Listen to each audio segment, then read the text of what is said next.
야담상회를 찾아주신 선비님들 감사드리옵니다. 야담상회, 오늘의 이야기 시작합니다. 옛날 옛적의 조선, 북촌의 한 고을, 뼈대에 있는 집안에서 맏딸로 태어난 열비라는 이름의 여식이 있었습니다. 그녀는 성장하면서 단아한 품행과 어진 마음씨로 주변 모든 사람들의 사랑을 받으며 무럭무럭 자라났지요. 오랜 기간 자식이 없었던 그녀의 부모님은 그녀를 각별히 아끼며 애지중지하였습니다. 어려서부터 예법과 학문을 가르쳤고 열비 또한 총명하여 일찍이 글을 깨우치고 또한 시와 그림에 능통해졌습니다. 사람들은 그런 열비를 보며 그녀의 미래가 탄탄대로이리라 입을 모아 말하곤 했어요. 하지만 불행은 갑작스레 찾아왔습니다. 그녀가 12살 되던 해 한양나들이에서 돌아오던 부모님이 갑작스레 화적대를 만나 그만 세상을 떠나고 말았던 것이지요. 부모님의 갑작스러운 부재는 끔찍한 악몽과도 같았고 아직 어린 열비가 견디기에는 매일매일이 고통이었습니다. 부모님이 남긴 유산은 있었으나 일가 친척들이 그것을 탐내어 집안에 조금씩 발을 들이기 시작했지요. 그들의 손길은 점점 뻗어나가 집안의 재산을 잠식해갔고 대를 이을 아들이 없던 집안의 유산은 그렇게 열비가 손을 쓸 틈도 없이 순식간에 사라져버렸습니다. 부모님을 잃은 슬픔 속에서 혼자가 된 열비는 믿었던 친척들마저 등을 돌리자 더욱 고립감을 느꼈습니다. 재산을 탐낼 때까지만 하더라도 친절히 다가왔던 친척들은 더 이상 수탈할 재산이 없어진 열비를 그저 귀찮은 존재로 여기며 멀리했지요. 열비가 의지할 사람이라고는 자신이 태어나면서부터 오랜 세월을 함께했던 유모뿐이었습니다. 유모는 열비를 제 자식처럼 아끼며 이제는 얼마 남아있지도 않은 재산으로 살림을 꾸려나갔습니다. 그러나 시간이 지날수록 유모 역시 나이가 들어 몸이 쇠약해졌지요. 유모는 항상 열비에 대한 걱정뿐이었습니다. 아씨, 누가 뭐라고 하든 이 험한 세상에선 그저 어떻게든 살아남는 것이 최고이며 또한 그것이 효도임을 잊지 마셔요. 아씨의 부모님께서 그것을 가장 원하실 거구먼요. 참말로 제가 끝까지 아씨를 보필하며 살아야 하는데 남겨질 아씨 걱정에 제가 눈이라도 편히 감을라나 모르겠습니다. 그게 무슨 말이야, 유모. 알겠어. 알겠으니까 그런 쓸쓸한 소리는 다시 입 밖에 꺼내지 말아줘. 유모의 말에 열비는 굳게 입술을 깨물며 다그쳤습니다. 그리고 얼마 지나지 않아 마지막까지 자신을 돌봐주던 유모마저 눈을 감게 되었고 하인들이 모두 떠난 텅 빈 집에 남은 열비를 찾아온 고독은 감히 그 크기를 짐작할 수조차 없는 것이었습니다. 부모님이 물려주신 유일한 재산이던 집마저 다른 이의 손으로 넘어갈 처지가 되자 그녀는 혼자가 된 자신을 지키기 위해 힘겨운 선택을 해야만 했습니다. 유모의 말대로 이대로 무너질 수 없는 노릇이지. 어떻게든 반드시 살아보이겠어. 열비는 결국 퇴기 출신이던 유모와의 연이 닿아있던 권번에 자신의 몸을 의탁하기로 마음먹었습니다. 비로소 기녀의 길을 걷기로 작정한 것이지요. 권번으로 들어간 열비는 한시를 짓는 법, 악기를 다루는 법, 그림을 그리고 다듬는 법 등 다양한 예술을 익혀나갔습니다. 점점 자신의 지적 재능과 감각을 갈고 닦은 열비는 그곳에서 자신의 숨겨져 있던 예인적 재능을 꽃피울 수 있었지요. 열비는 마음 한켠 깊은 곳에 부모님과 유모에 대한 그리움을 간직한 채 그렇게 권번에서 차곡차곡 시문과 음곡, 습자, 가무, 예의 등을 익혀나갔습니다. 반가의 여식으로 태어나 천민의 삶을 사는 기녀의 길을 걷는 것이 수치스러울 법도 하였으나 열비는 개의치 않았지요. 어려서부터 홀로 견디며 버텨야 했던 아픔이 서려 있어서였을까요? 권번에서 배움을 거듭할수록 그녀에게서는 눈에 보이지 않는 진중한 기품이 흘렀습니다. 사람들은 그녀를 볼 때마다 한순간 말을 잇곤 했어요. 그것은 단지 점점 나이를 먹을수록 돋보이는 열비의 미모 때문만은 아니었습니다. 열비의 미소에는 슬픔과 품위가 동시에 서려 있었고, 그녀의 행동에는 지나온 아픔의 세월에 실린 무게와 기품이 담겨 있었지요. 열비는 단순한 기녀가 아니었습니다. 시조를 지어 읊으면 그 문장이 너무도 아름다워 사람들의 입에 오르내렸고, 사군자를 그릴 때면 그 끝에서 생명력이 넘쳐나는 듯하였어요. 열비가 그린 매화는 혹한 속에서도 꺾이지 않는 강인함을, 난초는 은은한 향기를, 국화는 고고함을, 대나무는 결코 휘지 않는 절개를 보여주는 듯 했습니다. 또한 모사에도 소질이 있었기에 그녀가 그린 사군자를 병풍에 담아 완성하면 그것은 하나의 예술품이 되었기에 암암리에 그것을 구하려는 자들이 권번의 줄을 대곤 하였습니다. 열비의 솜씨가 녹아있는 작품들은 권번 안에서도 뛰어난 걸작으로 칭송받았으며 또한 열비의 이름을 더욱 빛나게 만들었지요. 그러던 17의 어느 날 열비는 드디어 태양관이라는 커다란 무대로 적을 옮기게 되었습니다. 열비가 살고 있는 지역의 당대 사대부와 문인들이 모여 예술과 교류를 나누던 곳이기도 한 태양관은 권번생들에게는 꿈과 같은 곳이었지요. 열비는 태양관으로 이적하자마자 단숨에 입회기녀 대접을 받았습니다. 이곳에서 단순히 손님을 접대하는 기녀가 아닌 자신의 예술적 재능을 꽃피울 수 있는 무대에 오르며 존재감을 과시했지요. 그녀는 태양관의 휘황찬란한 등불 아래서 시를 읊고 노래를 부르고 그림을 그리며 손님들을 매료시켰습니다. 열비가 태양관에 발을 들인 지 얼마 되지 않아 삽시간에 그 명성이 장안 곳곳으로 퍼져나갔습니다. 열비의 시와 그림, 그리고 비밀스러운 아픔을 간직한 듯한 그윽한 미모는 태양관을 왕래하는 많은 사내들의 마음을 사로잡았어요. 그들은 소문이 무성하던 열비를 보기 위해 먼 길을 마다하지 않고 찾아왔고, 그녀를 보려는 손님들로 인해 태양관은 문전성시를 이루었습니다. 그녀의 이름은 곧 태양관의 기세와 동요가 되었고, 그녀와 한마디라도 나누어 보려는 이들로 끝없는 줄이 이어져 새치기뿐 아니라 그 자리를 맡아주는 대리업까지 성행할 지경이었어요. 젊은 한량들은 물론 이름난 문인들과 상단을 운영하는 상인들까지 앞다투어 태양관을 찾았지요. 해가 가면 갈수록 열비의 유명세와 함께 과연 누가 저 도도한 열비의 머리를 얹을 것인가가 장안의 최대 화제가 되었습니다.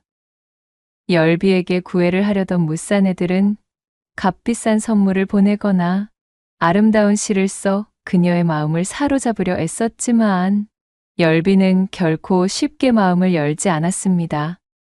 열비의 단단한 치마끈은 이들의 허황된 욕심을 완곡히 거절하며 그녀의 고고한 자태를 더욱 돋보이게 했습니다. 그런 그녀의 태도는 오히려 사내들의 열망을 자극하며 열비를 둘러싼 경쟁을 치열하게 만들었지요. 그런 와중에 한 사람, 권대감이 등장했습니다. 허우대가 멀쑥하고 말수가 적은 그는 통이 크고 또한 과감하면서도 사려 깊은 성격으로도 유명했습니다. 권대감은 다른 이들과는 달리 화려한 선물이나 수려한 시 대신 진심으로 열비를 대했습니다. 그는 열비에게 직접 찾아와 그녀의 그림을 감상하고 그녀의 시를 읽으며 자신의 감상을 솔직히 전달했지요. 이러한 권대감의 진중함은 굳게 걸어둔 열비의 마음속 빗장을 움직이기 시작했습니다. 권대감은 무려 3년이라는 세월 동안 정성을 다해 그녀에게 자신의 진심을 전해왔습니다. 그 긴 기간을 자신을 애써 외면해온 열비에게 악심을 품거나 노여워하는 기색을 보이지 않았지요. 그는 매번 열비가 좋아하는 것들을 듣고 기억해두었다가 그녀의 취향에 맞는 꽃을 가져오고 그녀의 작품을 칭찬하며 열비의 내면을 이해하려 노력했지요. 마침내 열비는 그 진심의 마음을 열었고 권대감의 구애를 받아들이게 되었답니다. 그리하여 권대감은 열비의 머리를 얹어준 사내가 되었고 곧바로 이 소식은 장안의 거리를 뜨겁게 달구었어요. 그날 권대감은 열비의 방에서 아침이 밝도록 나올 줄을 몰랐습니다. 이튿날 아침 열비가 누워있던 요위에 핀 붉은 매화를 본 그는 감격의 눈물을 흘렸지요. 권대감은 즉시 아름다운 기와집을 마련하고 열비를 그곳으로 데려가 살림을 차렸습니다. 열비는 그 출신이 비록 기녀였지만 늘 단정하고 조신한 태도로 문밖 출입을 삼가며 살림을 꾸렸습니다. 아침이면 해가 뜨기도 전에 일어나 집안 곳곳을 정리하고 정갈한 차림으로 권대감을 맞이했지요. 부인, 이리도 일찍부터 일어나 집안을 돌보실 필요가 없습니다. 아래 것들에게 맡기시고 눈을 좀 더 붙이세요. 이젠 혼자서 모든 것을 짊어지지 않아도 됩니다, 부인. 서방님, 이리 제 안위를 돌보아 주시니 참으로 감사합니다. 허나 제가 좋아서 하는 일인걸요. 어려서부터 혼자 자신의 삶을 짊어져야 했던 열비의 사정을 모두 알고 있던 권대감은 자신의 울타리 속으로 열비를 품어 그녀가 편히 쉬었으면 하는 마음이었고 그 마음을 절실히 알고 있던 열비 또한 기녀 출신인 자신을 진심으로 대한 권대감에게 지극한 내조를 펼쳐 권대감이 더욱 승승장구하기를 바라는 마음이었지요. 권대감이 경무에 지쳐 안색이라도 좋지 않은 날에는 열비는 자신의 시조로 권대감을 웃음 짓게 하였고 또한 가무를 펼쳐 그의 지친 마음을 위로해 주었습니다. 권번에 들어선 이후 줄곧 가지고 있던 외로움을 해갈해 준 권대감에게 열비는 열과 성을 다한 내조에 몰두했습니다. 담벼락 너머에서는 웃음소리만이 흘러나왔고 저작거리에서는 연일 권대감을 지극히 섬기는 열비에 대한 칭찬이 자자했습니다. 권대감 역시 열비의 따뜻한 손길과 세심한 배려에 매일 감사함을 느꼈어요. 권대감이 관아에서 늦게 돌아오는 날이면 열비가 대문 앞에서 등불을 들고 기다렸고 돌아온 권대감은 열비를 껴안아주며 애정을 과시했지요. 참으로 서방님, 보는 눈도 많은데 어찌 이러십니까? 소첩, 얼굴이 새빨갛게 달아오르는 것을 보려고 이러시지요? 하인들이 본다며 부끄러워하는 열비에게 대감은 웃으며 말했습니다. 나라는 무뚝뚝한 사내를 이리 바꿀 수 있다는 것이 나조차도 신기하오. 이젠 그러한 것은 아무 상관도 없소이다, 부이. 보면 좀 어떻소이까? 이리도 좋기만 한거려. 살림에 지쳐 피곤한 그녀의 얼굴을 보면 권대감은 말없이 그녀의 어깨를 주물러주곤 했습니다. 이러한 두 사람의 사랑은 서로에게 커다란 위로가 되었고 부부의 사이를 더욱 깊게 만들어 주었지요. 열비는 단지 권대감만을 위해 헌신한 것이 아니었습니다. 집안에서 일하는 하인들과 소작농들에게도 늘 친절하고 너그럽게 대했습니다. 하인들은 그녀의 따뜻한 마음에 깊은 감명을 받았고 누구 하나 제 주인인 안방마님에 대해 악심을 품는 자가 없었습니다. 그녀는 하인들의 몸이 좋지 않거나 어려운 일이 있을 때마다 직접 찾아가 위로하고 필요한 도움을 아끼지 않았어요. 이처럼 열비는 집안의 안주인으로서 완벽히 자리 잡았습니다. 그녀의 지혜롭고 품위 있는 태도는 권대감의 사회적 입지를 높이는 데에도 커다란 도움이 되었습니다. 관아의 동료들이나 이웃들이 권대감의 집을 방문할 때마다 그들은 열비의 환대와 세련된 접대에 감탄하며 칭찬을 아끼지 않았습니다. 이런 평판은 권대감의 체면을 더욱 빛내주었고 그로 인해 그는 집안에서도 바깥에서도 늘 자랑스럽게 제 부인인 열비에 대한 이야기로 입을 쉬지 않곤 하였어요. 그러나 열비는 결코 자신을 내세우지 않았습니다. 그녀는 언제나 겸손하게 행동하며 자신의 위치를 지켰지요. 열비의 가장 큰 바람은 권대감의 안녕과 평안이었고 자신은 그 곁에서 조용히 기쁨을 나누는 것이었습니다. 권대감과 맺어진 이후 그녀는 처음으로 자신의 과거를 후회하거나 슬퍼하지 않았습니다. 오히려 그 과거가 자신을 지금의 자리에 있게 해주었다 생각하며 하루하루를 감사하는 마음으로 살아갔습니다. 열비는 곧 예쁜 딸을 낳았고 이 아이는 권대감의 마음을 사로잡아 그의 사랑을 한 몸에 받았어요. 그녀는 딸이 자신의 과거를 넘어 보다 안정된 삶을 살기를 기원하며 날마다 정성을 다해 그녀를 돌보았습니다. 권대감 역시 열비와 딸을 위해 모든 것을 아끼지 않았고 그들의 집은 언제나 화목한 웃음으로 가득했답니다. 호사다마라고 했던가요? 중종 14년 조광조 등 신진사림이 훈구, 재상들에 의해 축출되어 많은 자들이 죽거나 기양을 가게 된 기묘사화로 조정에서는 연일 피가 튀기 시작했습니다.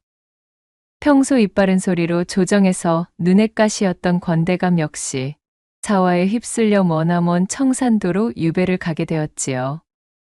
대문 밖에서는 포졸들의 거친 고함 소리가 들려왔고 그는 포졸들에게 묶인 채 속절없이 끌려나갔어요. 열비는 딸을 부둥켜 안고 포졸들을 막아서며 결단코 안 된다 외쳤으나 부인, 그러지 마시오. 부디 부인의 몸을 잘 돌보시오. 내 걱정일랑 말고 우리 딸을 잘 부탁하오. 라며 자신을 만류하는 남편의 말에 털썩 주저앉고 말았습니다. 남겨질 열비와 자신의 딸을 생각하는 권대감의 마음은 이미 천갈래로 찢기고 있었으나 하마터면 집안 전체가 휘말려 멸문당할 위험에서 겨우 벗어나 자신만 귀양을 가는 것으로 끝났으니 더는 이를 키우고 싶지 않았던 권대감이었습니다. 열비의 가슴은 억장이 무너지듯 아파왔어요. 그렇게 권대감이 끌려간 대문 앞에 홀로 남은 열비는 온몸에 힘이 빠져 하염없이 그 자리에 주저앉아 있었습니다.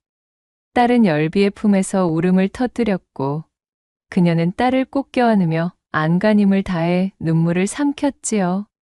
그러나 열비의 떨리는 손가락만은 그 슬픔을 감추지 못하고 있었습니다. 열비는 속으로 굳게 다짐했어요. 자신의 남편이 돌아올 때까지 어떤 시련이 닥치더라도 딸과 함께 반드시 살아남아야 한다고.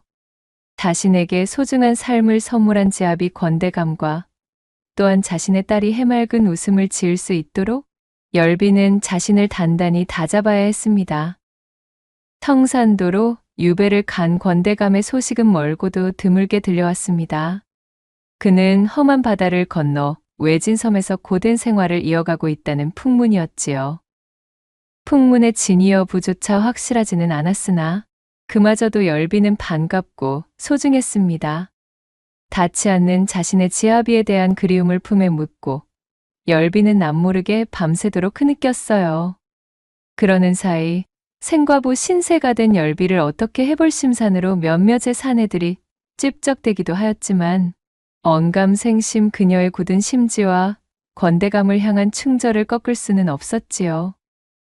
그녀는 딸 앞에서는 결코 약한 모습을 보이지 않으려 했었지만 홀로 있을 때면 권대감에 대한 그리움과 현실의 무게가 그녀를 무너뜨리곤 하였습니다.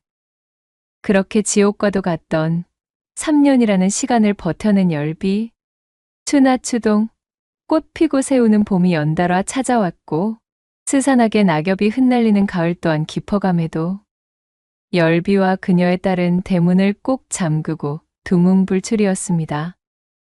평소 사치와는 담을 쌓고 청렴을 강조하던 권대감이었기에 그가 귀양살이를 간 이후로 곳간이 동나는 것은 순식간이었습니다. 결국 그들에게는 궁핍이라는 무서운 마귀가 찾아왔지요. 난리통 이후로 뿔뿔이 떠나간 하인들의 손길이 닿지 않는 지붕에서는 비가 줄줄 새었고 담이 무너져도 방치할 수밖에 없었으며 급기야는 쌀독도 그 바닥을 드러내고 말았습니다. 태양관의 독보적인 존재였던 그 시절과는 달리 외딴 섬으로 유배된 지아비가 있는 지금의 열비를 선뜻 도와주려는 사람은 없었습니다. 열비의 집안과 연루되는 즉시 자신 역시 무사하지 못했으니까요. 태양관 옛 동료들에게 사정사정하여 여기저기 손을 벌리고 돈을 빌려 하루하루 연명해 나갔으나 그것도 한계는 있었지요. 결국 더는 버티기가 힘들었던 열비는 집을 담보로 고리채를 쓰게 되었고 변제일을 한참이나 넘긴 시기에 이르러서는 권대감과의 추억이 깃든 소중한 집에서 쫓겨날 판이 되었습니다. 내가 부족하고 못난 탓에 지아비의 소중한 이 가택을 이리도 지켜내지 못한 채 허망히 떠나야 하는구나. 그러던 어느 날 아랫고을의 매파가 열비를 찾아왔습니다. 매파는 열비를 마주하며 어렵게 말을 꺼냈지요. 저기 마님, 권대감께서 청산도에 귀양 가신 지 이태 만에 사약을 받으셨다는 소문이 돌고 있습니다요. 그 말에 열비는 순간 가슴이 철렁, 눈앞이 캄캄해지며 바닥에 주저앉을 뻔하였습니다. 허나 밖으로 티를 내지 않았지요. 어허, 그 무슨 망발인가? 어찌 그러한 말을 입에 담는다는 것이야? 그런 요설이나 늘어놓을 작정이라면 썩 돌아가시게. 나는 대감께서 반드시 살아계실 것이라 믿어 의심치 않네. 그런 열비의 대답에 매파는 조심스레 그녀를 위로하며 말을 이었어요. 물론 그 마음은 잘 알고 있습니다, 마님. 하지만 이는 비단 마님의 문제만이 아니지 않습니까? 아직 창창하게 젊은 나이에 이리 혼자 지내실 수는 없는 노릇입니다. 마님만의 문제가 아니라 애기 씨의 안위도 돌보셔야만 하지요. 대감께서 귀양살이를 가셨어도 마님께서 관노가 되지 않은 것 또한 어찌 보면 다 이러한 하늘의 뜻이 있기 때문이 아닐런지요. 때마침 좋은 혼처가 있으니 한번 생각이나 해보십시오. 서촌에 사는 김판서 댁이신데 상처하신 호랍이시고 인품도 두말할 필요 없이 훌륭합니다요. 그 이후로도 매파의 설득은 사흘 밤낮 끝없이 이어졌습니다.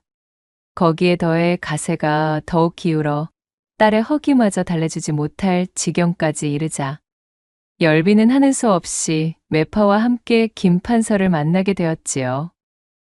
김판서는 중후한 외모와 점잖은 태도를 지닌 인물로 처음부터 열비를 존중하며 대화를 이어나갔습니다.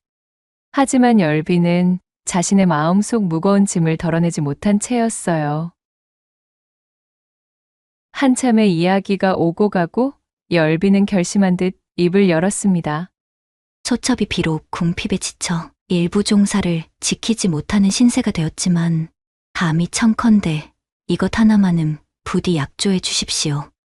만약 훗날이라도 권대감님께서 살아서 돌아오신다면 소첩은 그 즉시 모든 것을 미련 없이 내려놓고 권대감님께 돌아갈 것입니다. 허해 주실 수 있으십니까? 김판서는 잠시 깊은 생각에 잠겼다가 고개를 끄덕이며 대답했습니다. 나는 저작거리 왈패 따위가 아닙니다.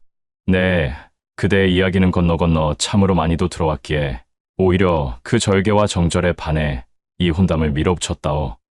좋소이다. 그리하겠습니다. 천지신명께 맹세코 약속하리라. 그의 목소리에는 그릇이 큰 사내의 확고한 뜻이 담겨 있었습니다. 그는 열비의 손을 조심스레 잡으며 덧붙였지요. 비단 일이 틀어져 귀양을 가게 되었다고는 하나 나 역시 권대감의 고결한 정신과 그가 보인 사대부의 모범을 모르는 바 아니오. 만약 그리 된다면 약조한 대로 하겠소이다. 딸을 위해 그리고 현실을 위해 열비는 새로운 길을 선택해야만 했어요. 모두가 손가락질할 것이 뻔하였으나 딸을 굶길 수는 없었던 열비는 깊은 숨을 내쉬며 새로운 삶을 향한 문을 열기로 결심했습니다. 여기저기 열비가 진 빚을 김판서가 모두 갚아주고 열비의 집에 걸려있던 담보도 풀어주었습니다. 그녀는 권대감과의 소중한 추억이 서려있는 집의 대문을 어루만지며 눈물을 흘렸지요. 이후 딸을 데리고 김판서 집으로 들어가게 되었습니다. 마침 김판서에게는 어린 딸이 하나 있었는데 어머니를 잃고 난 뒤부터 마음의 문을 닫아버린 상태였습니다. 열비는 자신의 어린 시절이 떠올라 처음부터 그 아이에게 다가가려 노력했지요. 어린 나이에 부모를 잃은 슬픔을 누구보다 더 잘 알고 있었던 열비는 김판서의 딸을 자신의 딸처럼 정성을 다해 돌보았습니다. 열비의 따뜻한 손길과 진심 어린 노력은 차츰 아이의 마음을 열기 시작했어요. 상처한 이후로 제 아비 김판서에게조차 한마디도 뻥끗하지 않던 딸아이가 처음으로 열비에게 말을 건네며 어리광을 피운 것이지요. 그 모습을 본 김판서는 감격을 금할 길이 없었습니다. 각고의 노력 끝에 김판서의 딸은 열비를 어머니라고 부르기 시작했고, 열비는 그 순간 눈물을 흘리며 아이를 꼭 껴안고는 말했어요. 그럼 물론이지. 너도 내 딸이란다. 나를 어미로 받아주어 참으로 고맙고 또 고맙다 아가야. 이제부터는 절대 너를 어미 없는 그늘에 두지 않으마. 그녀의 진심 어린 말에 아이는 비로소 활짝 웃으며 마음에 지고 있던 그늘을 서서히 내려놓았습니다. 열비는 시어머니에게도 정성을 다했습니다. 시어머니는 처음 과거 기녀의 출신에 기양간지 아비를 두었다는 이유로 열비를 탐탁지 않게 여겼지만 그녀의 성실하고 조신한 태도와 진심 어린 봉양의 마음을 열기 시작했지요. 열비는 매일 아침 직접 달인 탕약을 시어머니께 올리고 또한 집안의 하인들조차 꺼리는 지저분한 시중들 역시 눈 하나 깜짝이지 않고 해냈습니다. 함께 보내는 시간이 늘어나고 늘 자신의 말을 경청하는 열비를 보며 시어머니는 점차 열비에게 가졌던 선입견을 벗어던지고 열비가 자신의 아들을 향해 보인 내조의 깊은 만족감을 드러냈습니다. 이듬해 열비는 달덩이 같은 아들을 낳았습니다. 아이가 태어나자 김판서와 시어머니는 기쁨을 감추지 못했어요. 시어머니는 아이를 품에 안고 눈물을 흘리며 말했습니다. 우리 집안에 이런 경사가 생기다니. 참으로 아가, 네가 우리 집안의 복덩어리로구나. 김판서 역시 열비의 손을 잡고 연신 감사의 뜻을 전했습니다. 정말 고맙소, 부인. 부인 덕분에 집안이 환하게 빛나고 있어. 열비는 이후 단연간 내리 아들 둘을 더 집안에 안겨주었습니다. 김판서의 집안은 손이 귀한 집안으로 유명했기에 이 경사는 집안을 더욱 화목하게 만들었지요. 시어머니는 연일 주변 사람들에게 며느리 자랑하기에 바빴습니다. 열비가 데려온 딸도 친손녀처럼 아끼며 늘 곁에 두고 귀여워해 주었지요. 열비는 김판서의 내조와 아이들 돌보기에 최선을 다하며 자신의 자리를 굳건히 지켰습니다. 그녀의 헌신과 사랑은 어둡고 고요하던 집안을 밝게 만들었고, 처음 열비가 김판서의 집안 사람이 되었을 때 우려의 목소리를 내던 사람들은 언제 그랬냐는 듯 그녀를 두둔하며 추켜 세우기 바빴지요. 김판서의 집안은 사람들의 부러움을 사는 모범적인 가문으로 자리 잡게 되었어요. 어휴, 그러하였으나 참으로 이 무슨 운명의 장난인지요. 태평스럽던 이 집안에 날벼락이 떨어지고 말았습니다. 열비를 제외한 모두가 이미 죽었을 거라 여긴 기양 같던 권대감이 기양살이를 끝내고 돌아온 것이지 뭐겠어요. 열비는 이 소식을 들은 순간 온몸이 얼어붙는 듯 했지요. 꿈에서도 그리던 자신의 지아비이자 처음으로 제 연정을 모두 쏟아부었던 사내가 귀환하였다는 소식에 연비는 다리에 힘이 풀려 제대로 서 있을 수조차 없었습니다. 그녀는 지체 없이 김판서와 시어머니에게로 가서 무릎을 꿇었습니다. 대감, 그리고 어머님, 소첩은 이제 본래의 자리로 떠나야 하옵니다.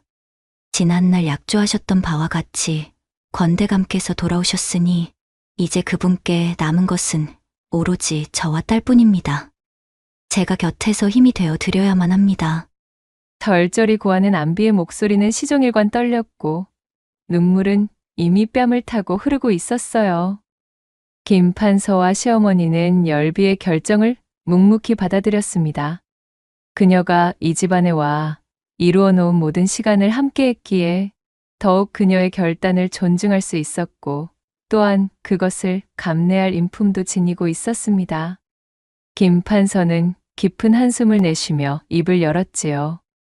당신과 함께한 시간은 내게도 큰 행복이었소. 당신의 선택을 내 존중하리다. 그는 열비의 손을 조심스레 잡으며 덧붙였습니다. 허나 내 당신의 그 속마음을 알기에 참으로 걱정이오. 부디 너무 힘들어하지 마시오. 당신과 아이들을 위해 내가 할 수 있는 모든 것을 다할 것이오. 열비는 펑펑 눈물을 쏟으며 김판서와 시어머니에게 큰 절을 올렸습니다. 이 은혜는 반드시 죽는 날까지 잊지 않겠습니다. 두 분께 우선은 영원히 저와 제 딸의 생명을 구해주신 천혜의 은인이십니다. 대감, 부디 우리의 딸에게 이 못난 어미가 곁을 떠남을 용서하지 말라 전해주셔요. 다시는 어미 없는 그늘을 만들지 않겠노라 약조했던 그 굳은 맹세를 깨게 되어 너무도 미안하다 그리 전해주셔요. 그녀는 권대감 사이에 난 딸을 데리고 권대감과의 추억이 깃든 집으로 달려갔습니다. 어린 아들 삼형제도 따뜻했던 김판서의 품도 모두 뒤로 한 채 자신이 사용하던 옷까지 동백기름, 경대 등 김판서와의 시간이 깃든 모든 것을 김판서 집안에 남겨두고 보따리 하나 없이 맨몸으로 나왔지요. 작은 짐 하나 없는 그녀의 발걸음은 가벼우면서도 동시에 무거웠습니다. 어느덧 낡은 기와집 앞에 도착했을 때 열비의 가슴은 설렘과 두려움으로 가득 차 있었습니다. 문을 열고 들어서자마자 그녀의 눈에 들어온 것은 권대감의 야위고 수척해진 모습이었습니다. 기나긴 기양살이 끝에 피골이 상접한 권대감은 열비를 보자마자 눈물이 고였지요. 제 부인의 이름을 부르는 그의 목소리는 모진 세월 탓에 거의 속삭임에 가까웠습니다. 열비는 그를 부둥켜 안고 대성통곡을 했고 딸 역시도 아버지의 품에 안기며 울음을 터뜨렸습니다. 세 사람의 울음소리는 오래도록 집안에 울려 퍼졌어요. 권대감은 겨우 살아 돌아왔지만 그의 몸은 극도로 쇠약해져 있었습니다. 열비는 그를 위해 몸을 아끼지 않고 간호에 나섰어요. 그녀는 주변 여기저기서 돈을 빌려 보약을 지어 올리고 백숙을 만들었지요. 매일 새벽이면 직접 우물에서 물을 깃고 정성스레 약초를 다렸습니다. 권대감이 조금이라도 기운을 차릴 때면 열비의 얼굴에는 잠깐의 미소가 스쳤어요. 그러나 쌀독은 비어 있었고 생계를 이어가기 위한 걱정이 다시 그녀의 어깨를 짓눌렀습니다. 그런 상황에서도 열비는 절대 권대감 앞에서 약한 모습을 보이지 않으려 했습니다. 그녀는 손수 병풍을 짜거나 자수를 놓아 장터에 내다 팔며 생활비를 마련하려 했었어요. 그러나 이 모든 노력에도 불구하고 집안의 형편은 좀처럼 나아지지 않았지요. 그러던 어느 날 예기치 못한 일이 벌어졌습니다. 김판서로부터 열비 앞으로 거액의 돈이 담긴 보따리가 도착한 것이었지요. 편지에는 짧고 간결한 글이 적혀 있었습니다. 당신의 성품상 이것을 물리려 할 것을 잘 알고 있기에 내 일이 억지로 보내는 것을 부디 용서하시오. 권대감의 귀환 이후로 힘겹게 지낸다는 소식을 듣고서는 내 도저히 그냥 가만히 있을 수가 없었다오. 이 돈은 나와 우리 아이들이 당신에게 받았던 사랑에 대한 보답이오. 부디 어려움을 덜고 권대감을 잘 보살펴 주시오. 열비는 그 편지를 읽으며 눈물을 흘렸습니다. 모든 것을 뒤로 한 채 돌아온 자신에게 김판서의 배려와 너그러움은 너무도 고마운 것이었지요. 열비는 다시 한번 김판서에게 큰 절을 올리는 심정으로 그에게 감사의 마음을 전했습니다. 큰돈이 든 보따리를 본 권대감이 놀라며 물었습니다. 아니, 부인, 이 돈이 다 무엇입니까? 열비는 권대감에게 기양을 간 이후 벌어진 그간의 모든 일을 거짓없이 고했습니다. 권대감은 침통한 표정으로 자신의 아내가 해주는 이야기를 묵묵히 들었지요. 소첩은 일부 종사의 맹약을 저버리고 서방님께서 귀양을 가 계신 사이 다른 사내의 집안에 드나든 못난 계집입니다. 부디 이런 저를 벌하여 주시옵소서. 권대감은 눈물범벅이 되어 읍소하는 열비의 두 손을 맞잡고 천천히 고개를 가로저으며 답했습니다. 네, 참으로 부인께는 면목이 없소이다. 또한 김판서의 배려에도 두말할 것 없는 고마움을 느끼게 되는군요. 그간 혼자서 이 얼마나 고생이 많으셨소이까. 그저 건강히 우리 딸과 함께 버텨주어서 나는 부인께 감사할 따름이오.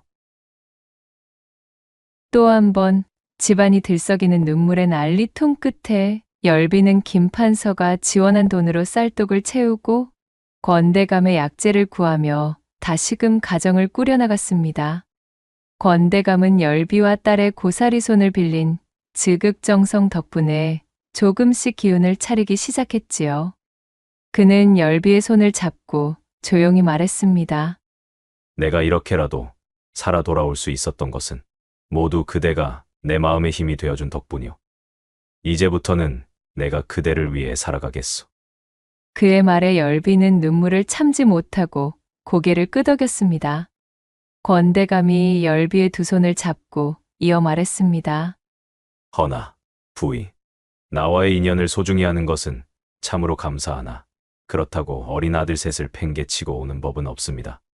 또한 이대로 나와 함께 지낸다면 그 집의 맏딸은 어머니를 2번이나 잃게 되는 경험을 하는 것입니다.